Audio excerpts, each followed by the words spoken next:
Hi, I'm Lisa Wood. I'm probably better known as Elmarie Wood in our horror circles, but I'm the president of the Horror Writers Association.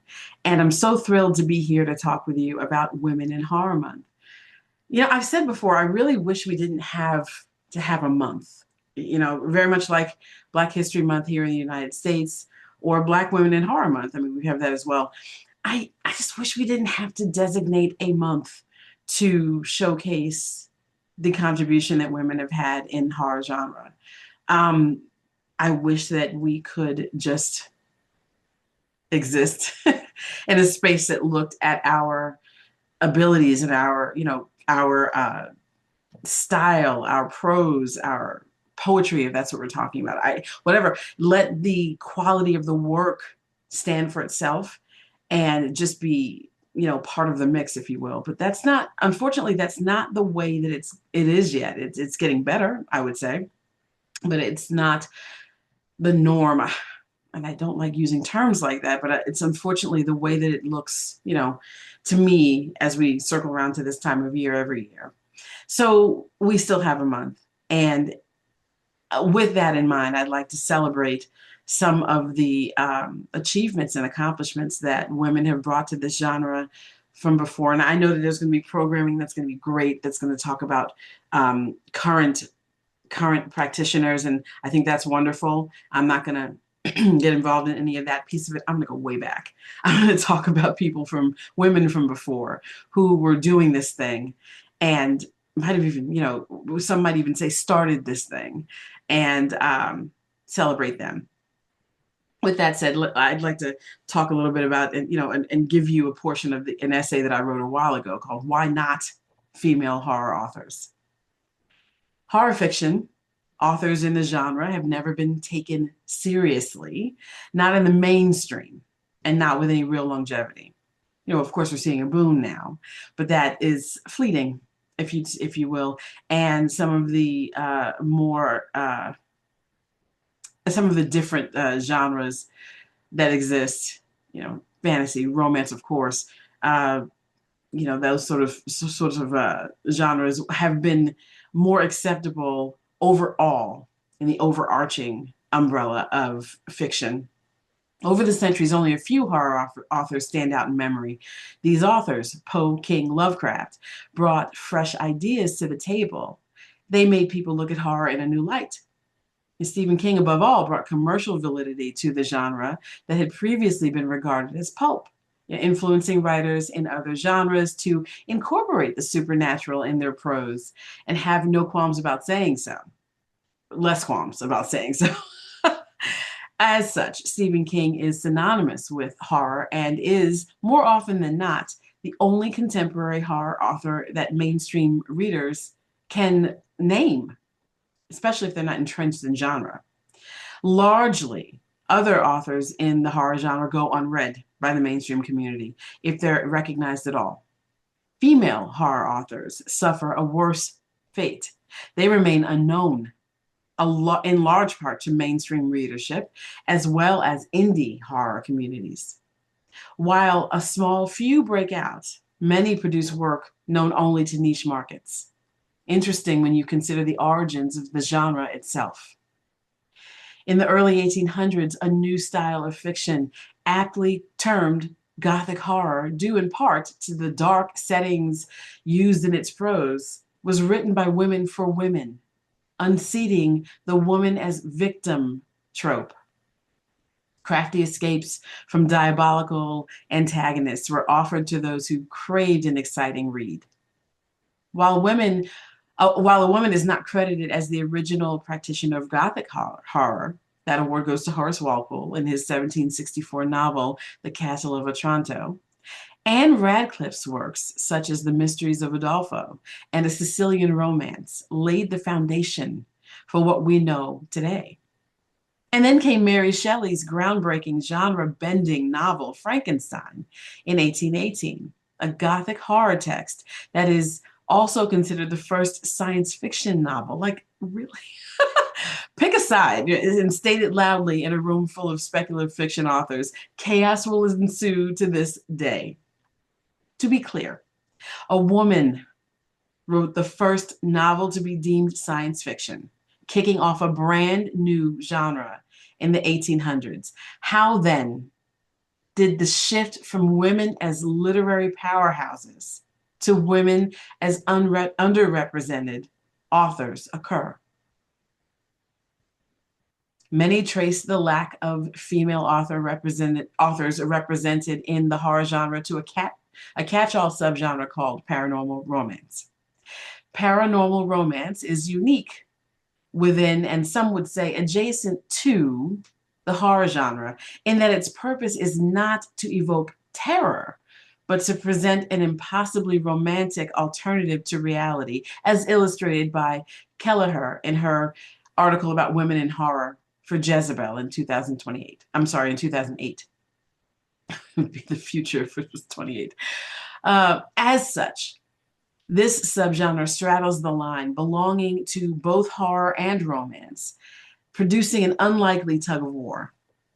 Others cite the practice of not claiming horror as a reason for there being fewer female written contributions to the horror genre, to the literary canon itself, pointing to the many novels that were indeed horror, but not labeled as such, labeled instead magical realism or dark fantasy, like Toni Morrison's Beloved.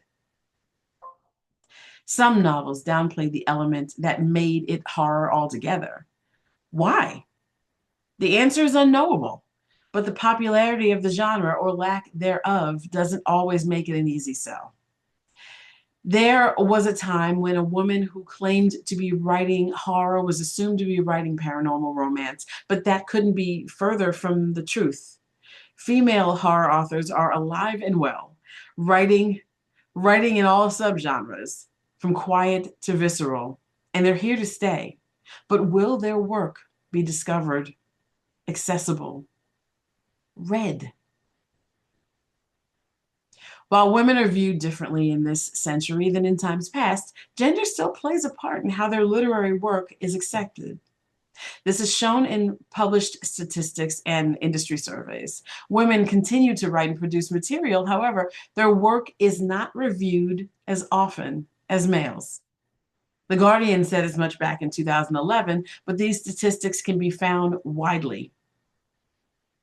Female authors make less than male authors in the same genres. Indeed, The Guardian reported that books penned by female authors cost less than men in 2018. These are facts. There are other statements floating around about female and male authors that are not backed up by stats, some of which are dubious, but these are not those. Why? Is there a double standard? Can men and women of equal talent and similar style write about the same subject matter and be reviewed and subsequently received differently? The propensity for women to assume male pen names while they write in so-called stronger categories, genres, read horror and science fiction, begs the question: are female horror authors marginalized because they just can't hack it?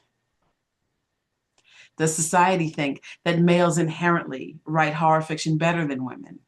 Do they believe that women are too fragile to imagine unsettling horrors? If dark thoughts lurk in a woman's mind, is it somehow improper, unladylike, for them to be entertained and transposed onto a page for all to read? Is this mindset a socialized gender bias? Perhaps there's some merit to the latter.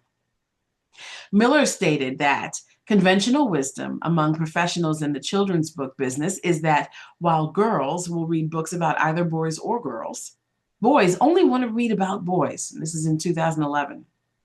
Children often take on the characteristics of their parents and respond to what they see. While there's a place for inherent proclivity, much of early learning is parroting. If parents are buying books that are considered gender appropriate based on societal rules for gender behavior, children will gravitate to them naturally when they begin to make their own selections. As children age Their interests may change, but the notions of gender norms have been solidified. Hence, the interminable cycle. Break it. As horror fiction suggests, it can be done.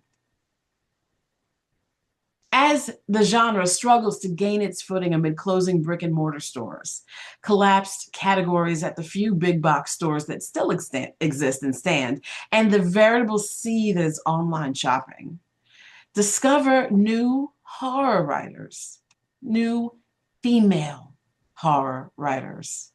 Seek them out. Pick up tomes from women across the globe. They're writing horror and they're doing it from every corner of the world. While we watch the changing of an era as bookstores close their doors in favor of online storefronts, one can't help but wonder about the future of the horror genre, and by extension, the fate of female horror authors. Online presence provides for a wider audience with cheap prices and instant gratification in the form of a download. So perhaps as demographic marketing of horror advances, more people will be willing to try horror written by women. The internet may provide, or rather, the internet may prove to be the venue where the playing field is leveled and gender is no longer a factor. One can only hope. I've provided some links to look at that you can share widely. You probably already know some of these, but there are some places that do focus on and collect, a listing, or at least a start at a listing of women who write horror fiction. And it's our job and our duty as a collective to try and get the word out and make sure that we are sharing widely. Keep it up.